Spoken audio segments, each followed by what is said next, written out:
tous, j'espère que vous allez bien. Aujourd'hui on se retrouve pour une vidéo couture et comme vous l'avez vu dans le titre, je me lance dans quelque chose d'assez ambitieux mais de très réjouissant puisque je vais essayer de reproduire une superbe robe de mariée Yves Saint Laurent. Cette robe de mariée, je vous mets l'image à l'écran, c'est une robe de mariée vintage qui clôture le défilé automne-hiver 94-95 si je ne me trompe pas. Je vous mettrai la vidéo en barre d'infos si vous voulez la voir. La qualité de la vidéo est très discutable mais c'est l'époque qui veut ça. J'aime bien de temps en temps regarder des défilés d'époques précédentes, parfois ça me donne de l'inspiration. J'ai toujours beaucoup aimé le travail d'Yves Saint Laurent, surtout dans ces années-là. L'autre jour je suis tombée sur ce défilé et la robe de mariée qui clôturait traditionnellement les défilés de haute couture, en tout cas chez Yves Saint Laurent. Elle m'a complètement séduite parce qu'elle est charmante à souhait, elle est colorée, elle est poétique, elle est romantique, je la trouve géniale. J'adore cette robe et j'ai très envie d'essayer de la reproduire. Alors, je ne vais pas me marier, je coupe court tout de suite aux interrogations, je n'ai pas prévu de me marier, je ne vais pas porter cette robe à mon propre mariage. J'ai juste envie de coudre cette robe parce qu'elle me plaît, parce que je la trouve magnifique et que c'est un challenge intéressant et parce que j'en ai envie tout simplement et c'est une très bonne raison. Ça fait partie des projets un peu copieux, un peu ambitieux et un peu exceptionnels que j'ai envie de mener cette année. Je vais continuer dans la ligne de ce que j'avais déjà commencé cet automne, c'est-à-dire une démarche d'ouverture, d'expérimentation, de challenge, etc. C'est quelque chose que j'ai très envie de faire cette année de manière récurrente. Pour réaliser ce projet, j'ai trouvé sur Etsy un patron qui va m'aider énormément et c'est celui-ci. Patron des années 90, donc ça tombe très bien, c'est pile la bonne époque et la bonne esthétique. Je vais faire cette robe là et je lui trouve énormément de similitudes avec celle que je veux reproduire. Premièrement, c'est pas forcément très facile à voir sur la vidéo du défilé, mais j'ai bien l'impression que la ligne d'assemblage entre le corsage et la jupe n'est pas à la taille mais un peu plus bas, comme ça se faisait beaucoup à l'époque. On a l'impression, je trouve, que le volume du tulle commence plutôt au niveau des petites hanches. Donc, comme c'est le cas sur cette robe aussi, ça m'arrange énormément. Je vais pouvoir utiliser cette même construction de robe pour reproduire celle d'Yves Saint Laurent, entre guillemets, en toute modestie. Par ailleurs, nous avons une construction ici en couture princesse qui va beaucoup m'arranger parce que je sais d'ores et déjà que je vais devoir faire pas mal d'ajustements au niveau de la poitrine comme d'habitude, mais aussi à la taille puisque la plus petite taille de ce patron c'est la taille 10 et d'après les mesures du vêtement fini qui sont écrites sur les planches, ce sera beaucoup trop grand, donc je vais devoir beaucoup rétrécir tout ça. Et la robe Yves Saint Laurent, elle s'arrête ici au niveau du corsage un peu façon bustier, donc il faudra de toute façon que je coupe mon corsage par ici. Par ailleurs, cette robe, elle a exactement les bonnes manches, avec une tête de manche très froncée, pas mal de volume, limite un peu gigot, et puis ensuite une manche longue relativement classique. Et puis la jupe froncée évasée qui ici arrive environ mi-mollet, je vais évidemment la rallonger puisque la robe de mariée arrive au niveau du sol et elle a même une traîne dans le dos, ce qu'on voit pas sur la photo, mais si vous regardez le défilé vous verrez qu'il y a une longueur de jupe assez importante aussi dans le dos. Donc je rallongerai beaucoup tout ça. Et là vous devinez peut-être que la jupe elle est en 3 pans, on voit légèrement les coutures.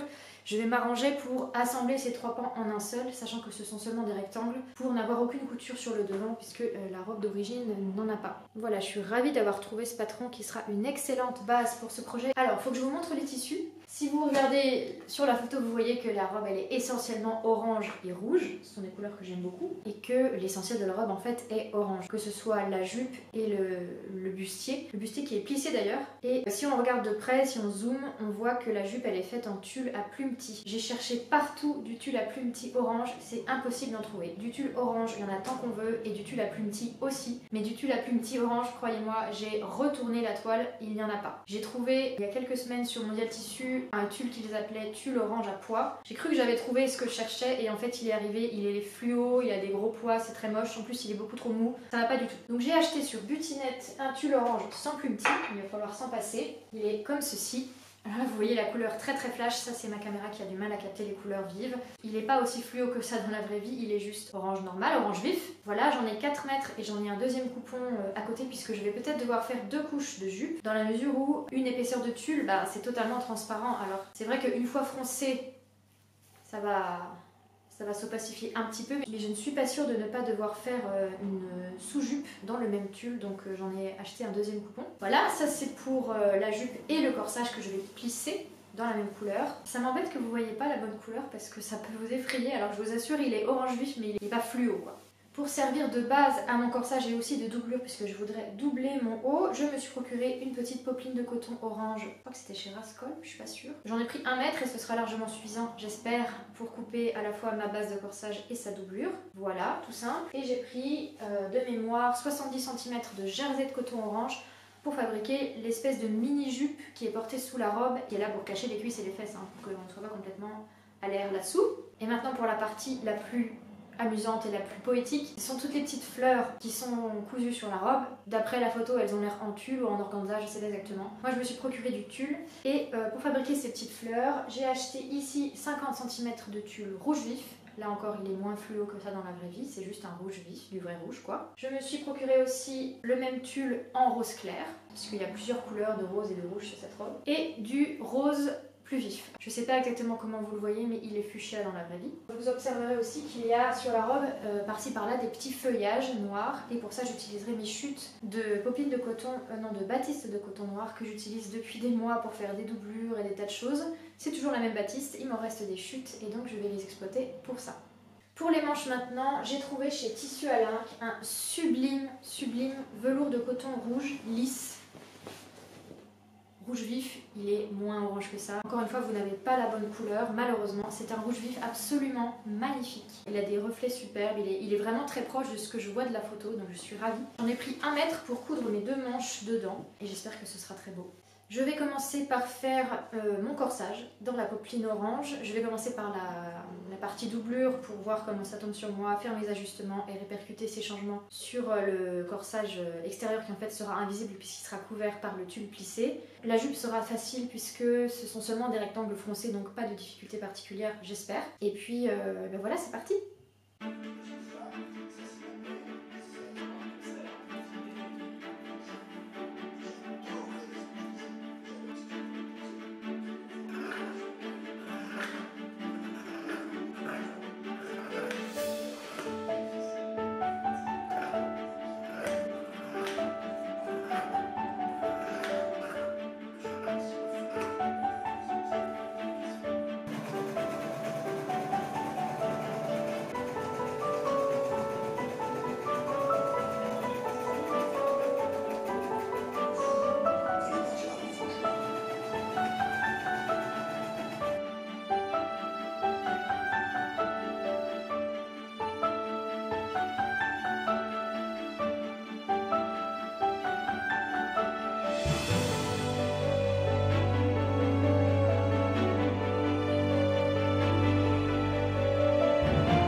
Alors maintenant que j'ai mon corsage aux bonnes dimensions, je vais le découdre entièrement et me servir des pièces que j'ai coupées comme gabarit pour couper ma doublure. Vous avez peut-être remarqué que j'ai consommé tout mon coton orange. J'ai cru que j'en avais acheté 1 mètre, 1 mètre 20 alors que j'en ai acheté que 60 cm. J'ai donc pu couper toutes mes pièces de corsage en double mais pas en quadruple.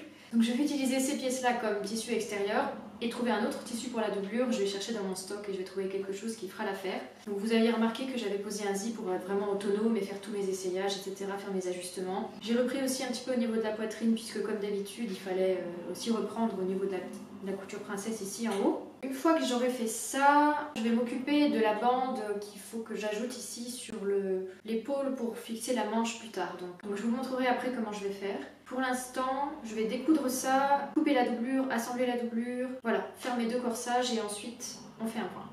Donc ça tient, s'il n'y a pas une place, je crois que s'il a pu, finalement, que purement français tel qu'on dit. Mais il est un fait, c'est que je trouve que c'est pas trop mal. Mais j'ai du plaisir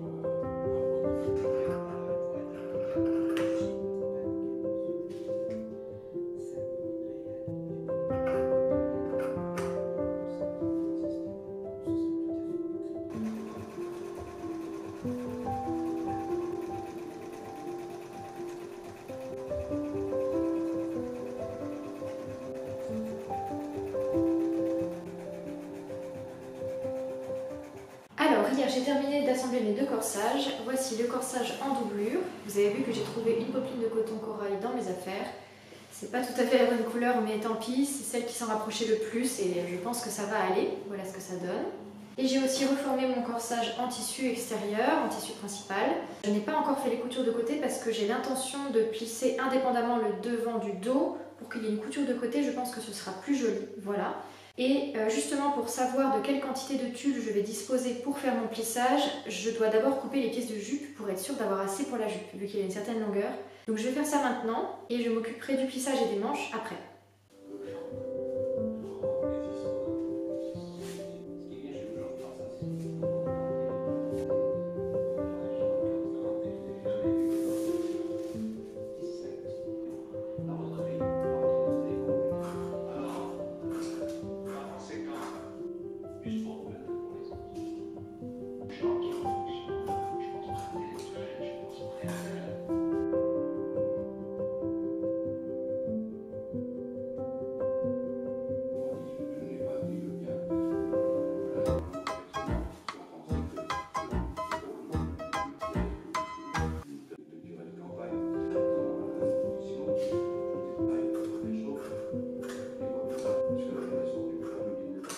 Alors, j'ai assemblé la jupe pour voir et ça va pas tellement. Alors, j'ai froncé grossièrement la jupe pour voir à peu près ce que ça donnerait. Et ça donne quelque chose comme ça. Alors, j'aurais dû m'en douter un peu à la découpe parce que vu la forme des pièces, j'aurais dû déjà penser que ça allait pas donner comme je voulais. Mais bon, je voulais attendre de voir. Et vous voyez, j'ai pas du tout assez d'ampleur dans la jupe. Bon là, elle est très large puisque j'ai pas fixé les fronces. Mais même une fois les fronces bien fixées, j'ai très peu d'ampleur dans la jupe finalement.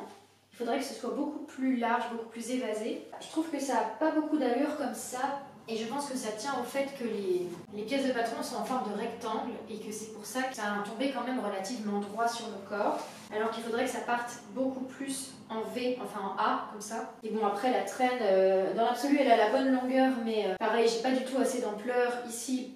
Il faut vraiment plus de volume, il faudrait beaucoup plus de largeur de pièces à froncer sur le devant comme sur le dos et surtout retailler les pièces en trapèze. C'est vraiment pas terrible et c'est pas du tout l'effet que je recherche. Donc je vais tout simplement recommencer la jupe. Je vais la recouper complètement en retaillant les pièces comme je viens de vous le dire. Pour cette raison, j'ai recommandé du tulle. Comme ça je pourrais tout recouper, ma jupe extérieure comme ma doublure puisque j'en fais deux. Et pendant que ma commande arrive, je vais m'occuper du plissage et je vais justement utiliser cette jupe pour couper dedans les pièces à plisser pour le corsage.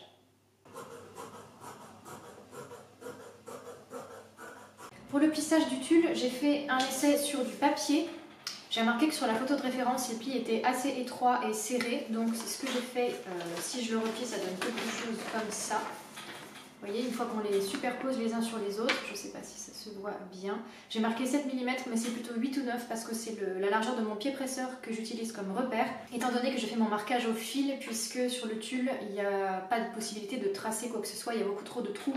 Donc on ne peut pas tracer au stylo des lignes droites, je suis obligée de le faire à la machine au point de bâti. Ça prend très très longtemps, mais j'en ai absolument besoin. Voilà, j'ai tracé donc des lignes horizontales tout le long de ma pièce de tulle et j'ai choisi une profondeur de pli de 4 cm pour qu'une fois tout ça superposé les uns sur les autres, on obtienne une certaine épaisseur et une certaine opacité de tissu, entre guillemets, pour recouvrir au maximum le coton orange qu'il y a dessous pour qu'il ne soit pas trop visible. Parce que le but c'est quand même de voir surtout le tulle. Je crois que sur la photo d'origine on voit des espèces de variations d'orientation dans les plis. J'ai pas du tout les compétences pour faire ça, donc je vais garder des plis horizontaux, tout droit, simple. Ce sera déjà pas mal et surtout ça va prendre beaucoup de temps. Je vais faire ça pendant les heures qui viennent. Là je vais faire du marquage sur mes grandes pièces de tulle et puis ensuite je passe au repassage.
Pour monter les manches sur le corps, j'ai mis le corsage en doublure sur moi, endroit contre ma peau, et j'ai coupé 2 bandes de velours rouge de 9 cm de large que j'ai pliées en 2 dans la largeur. Je les ai placées sur le corsage en doublure en essayant au maximum de respecter leur position par rapport à la photo d'inspiration, et de manière à ce qu'elles soient prises en sandwich entre la doublure et le tissu principal. Ensuite, j'ai entrepris de fabriquer les petits volants en tulle qu'on voit au bout des manches de la robe. Pour cela, j'ai d'abord tracé une pièce en demi-cercle en me basant sur la mesure du tour de poignet de la manche déjà cousue. L'effet obtenu n'était pas celui que je recherchais, j'ai donc décidé de couper cette pièce au pli pour obtenir un cercle complet et ainsi avoir une plus grande surface de tissu à poncer. C'était beaucoup mieux, mais ce n'était toujours pas assez volanté à mon goût, j'ai donc agrandi le rayon du cercle intérieur de ma pièce de patron pour pouvoir faire encore plus de fronces.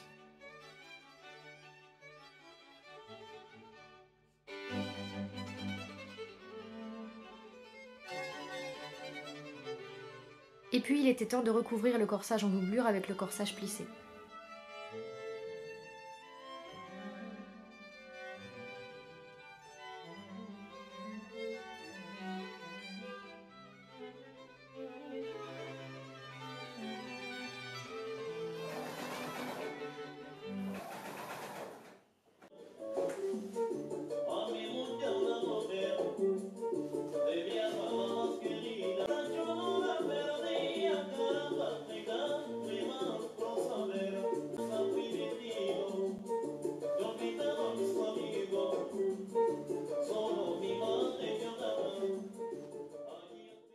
Bonjour! Alors, comme vous l'avez vu hier, j'ai terminé enfin le haut de la robe. Ça a été un gros travail. C'est pas forcément flagrant dans la vidéo, mais le plissage a pris des lustres, donc je suis bien contente d'avoir terminé cette étape. J'aime assez bien le résultat. Je vous spoil pas, même si vous l'avez vu sur la table, je ne l'ai pas mis sur moi parce que je préfère que vous voyez tout à la fin. Avant de m'attaquer à l'autre gros morceau de la robe qui est la jupe, je voudrais commencer à faire des essais de fleurs en tulle parce que je pressens que ça aussi, ça va prendre beaucoup de temps. Il en faut quand même un certain nombre, donc je commence maintenant et j'en ferai un petit peu tous les jours jusqu'à ce que je termine la robe parce que je pense que ça va quand même demander quelques heures. J'ai regardé plusieurs tutos sur YouTube pour savoir comment faire des fleurs en tulle. Il y en a 2 ou 3 qui m'intéressent. Je vais faire une espèce de mélange et je pense que je vais faire plusieurs types de fleurs différentes parce que sur la robe d'origine il y a aussi plusieurs types de fleurs différentes. J'ai reçu ma commande de tulle orange et j'en avais profité dans cette commande pour rajouter du tulle rose et rouge puisque je sais pas où je comptais aller avec mes 50 cm mais c'était évident que je n'irais pas très loin. Voyant que ça n'allait sans doute pas suffire, j'ai aussi recommandé un peu de métrage de tulle pour fabriquer les fleurs. Je vais faire ça tranquillement aujourd'hui et demain, première chose, je m'attaque à la jupe.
Aujourd'hui nous sommes lundi 17 février et hier j'ai terminé la robe. J'ai posé le zip comme vous l'avez vu, j'ai fait quelques petits ajustements à la main, quelques petites retouches par-ci par-là.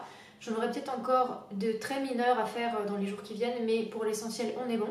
Donc je vais pouvoir passer à la décoration. Cette semaine j'ai fait énormément de petites fleurs en tulle comme ça, de différentes tailles et formes. J'en ai fait donc environ 24, 8 de chaque couleur, sachant qu'il faut aussi que j'en fasse pour le serre-tête. Il faut que je m'occupe de couper les feuilles noires pour le feuillage et je ne vais pas coudre tout de suite les fleurs comme ça directement sur la robe. Il faut que je les décore d'abord. Parce que si vous regardez la photo d'inspiration, pour la plupart des fleurs, il y a à l'intérieur un cœur noir.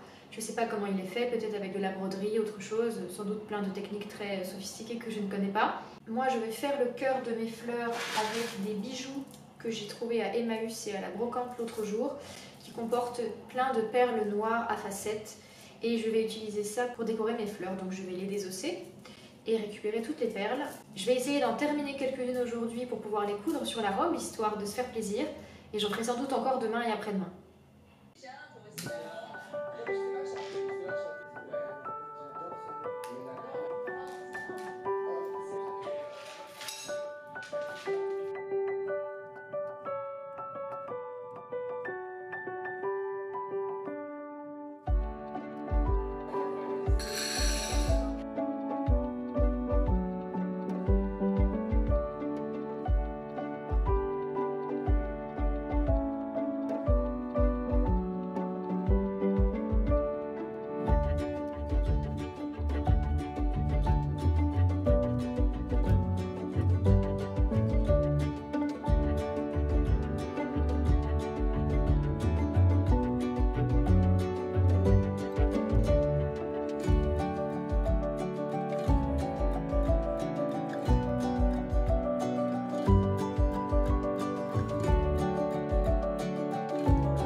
bien voilà pour cette robe de mariée inspiration Yves Saint Laurent. Je suis enfin arrivée au bout de ce projet. Ça fait un petit mois que je suis dessus, en tout cas 3 bonnes semaines entre les commandes de tissus, les étapes un peu longues, je pense qu'on est au moins sur 3 semaines de travail. C'est un projet énorme que j'ai aimé faire du début à la fin, même s'il y avait quelques étapes un petit peu plus fastidieuses. Le plus long, c'est le plissage du tulle et la fabrication des fleurs. Le plissage du tulle, c'est long parce qu'il faut faire le marquage à la machine, il faut marquer chaque pli un par un au fer à repasser. Il faut faire ça sur 3 pièces différentes, 2 moitiés de dos et un devant, sachant que le devant il est beaucoup plus large puisque lui il est coupé au pli. Et après il faut retirer le marquage et ça aussi ça prend beaucoup de temps. On oublie que des fois découdre ou retirer des choses ça prend aussi beaucoup de temps. Fabriquer les fleurs j'en ai fait finalement un peu trop, il m'en reste à peu près 5 que j'ai pas cousu sur la robe, donc c'est pas grave, au moins j'en avais un petit peu en rab au cas où. J'ai retiré le serre-tête parce qu'il me faisait très mal, je supporte assez mal les trucs qui serrent ici, donc je l'ai enlevé. Je suis ravie de ce projet même si je n'obtiens pas exactement la même robe que la robe d'inspiration. De toute façon c'était impossible et ça n'a jamais été mon but. Mais le but était de s'en rapprocher le plus possible et je trouve que j'ai fait plutôt du bon boulot. Pour la jupe, j'ai multiplié par 2,5 les dimensions des pièces d'origine du patron. Donc j'obtiens une jupe qui est beaucoup plus volumineuse et beaucoup plus ample que la toute première jupe, heureusement, parce que la première jupe, moi, elle m'a fait un petit peu pitié. Donc vraiment rien à voir, j'avais beaucoup plus de longueur à froncer et vraiment une forme en trapèze qui est plus jolie. Alors, je n'ai toujours pas le volume, je pense, de la vraie robe, mais on est beaucoup plus proche quand même. J'ai d'autant plus de volume que j'ai fait 2 jupes, comme je vous l'ai dit, une en doublure, une extérieure, et que à chaque fois j'ai froncé les 2 jupes indépendamment l'une de l'autre, et donc ça fait à partir de la couture de taille un grand volume qui part vraiment en évasé, et c'est quand même assez joli je trouve, ça donne cet effet un petit peu robe de princesse qui est sympa. Comme vous l'avez vu, j'ai mis le zip au milieu dos comme c'était prévu sur le patron d'origine. Je me suis pas tellement méfiée du fait que le tulle était transparent et qu'on allait voir la partie inférieure du zip au porté. Ça me choque pas outre mesure, j'aurais préféré qu'elle soit invisible, donc si vous voulez un jour coudre une robe un peu exceptionnelle comme ça avec une jupe dans un tissu transparent, je vous conseille vivement de coudre le zip sur le côté, ce sera beaucoup plus discret. Je suis très contente de mes petites fleurs.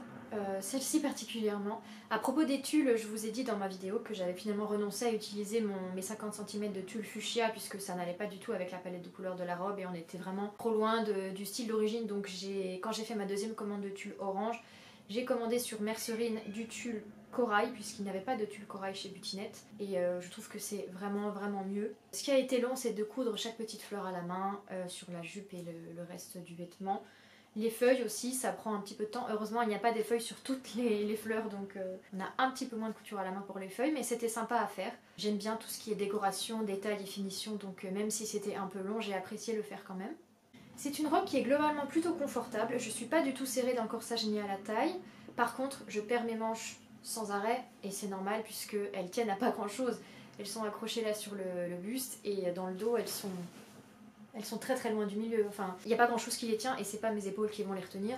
Donc je passe mon temps à remettre mes manches, ce qui ne m'étonne pas du tout puisque dès qu'il y a un dos très vide, je perds mes manches. D'autant que justement la pose des manches et leur patronage, c'est une étape qui n'a pas été facile, qui n'a pas été très longue mais quand même un peu laborieuse puisque c'est là où j'ai fait le plus de modifications par rapport au patron d'origine. Comme j'ai coupé tout le haut, j'avais plus mon emmanchure entière donc il a fallu que j'improvise ces bretelles pour pouvoir fixer ma manche dessus, mais c'était un peu approximatif.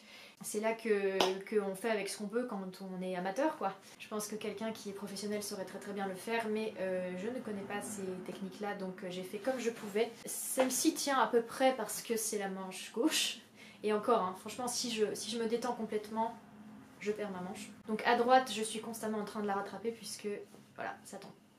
Après j'ai des épaules particulièrement étroites et tombantes, donc c'est aussi pour ça, peut-être que quelqu'un qui a des épaules normales n'aurait pas ce problème. C'est un projet qui m'a réjoui du début à la fin, même s'il y avait quelques étapes un petit peu plus fastidieuses ou un petit peu plus longues que d'autres.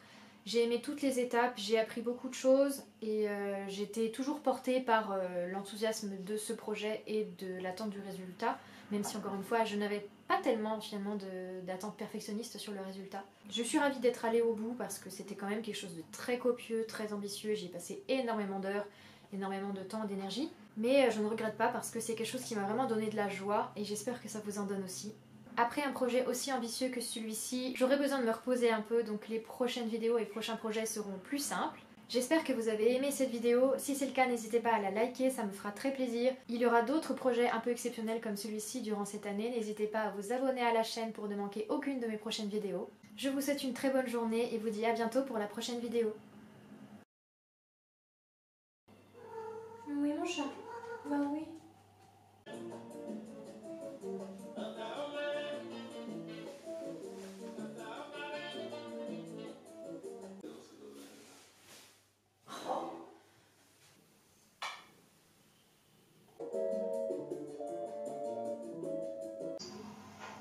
Peut-être un jour. Moi, je suis un mec, depuis que je fais une ligne directe, et pas, je fais dis donc, c'est pas ça.